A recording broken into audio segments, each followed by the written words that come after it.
It's your boy Chris Denner here. The next in my series of What the Fuck is today we're going to be talking about what the fuck is ISO? ISO is defined on Wikipedia as this. But essentially, ISO isn't that mystifying. All it really means is the sensitivity of your camera, be it a CCD or a film, to light. All ISO is sensitivity to light. So images like this, which are taken in a very, very dark environment with very little natural light, I have to tell the camera, right, you're going to struggle here, kid. So what I'm going to do is I'm going to help you out. I got your back. We're going to increase the ISO. We're going to make you more sensitive to light. So the light that is there, I want you to do the absolute most with. Whereas images like this, which were taken in broad daylight when there's lots and lots and lots of light, I've told the camera, whoa, whoa, whoa, back off, kid.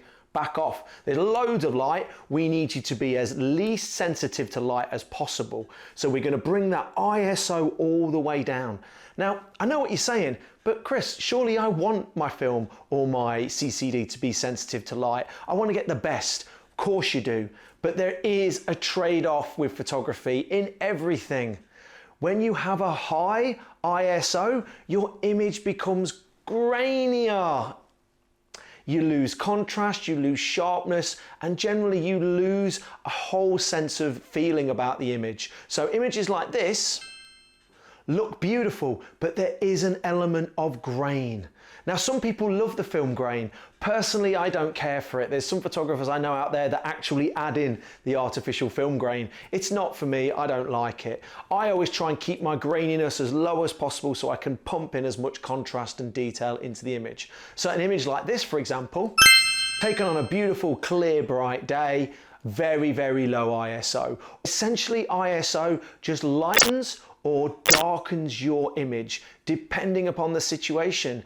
It's one of the three pillars of the exposure triangle, along with aperture and shutter speed, that all beginner photographers should master. This image would have been impossible to create without rising my ISO because I didn't have a lot of natural light and I didn't have the opportunity to use flash. So the thing that I would say to all photographers is think about what your image is going to be, think about what you want it to look like, and then manipulate the exposure triangle of shutter speed, aperture and ISO to create the perfect image depending upon your vision as the artist. So there you have it, ISO. It essentially makes your image a little bit lighter or a little bit darker depending upon your situation. I hope that helped. I hope you got a lot out of that session of what the f. Check out my next session, which is going to be what the f is the exposure triangle. Take care.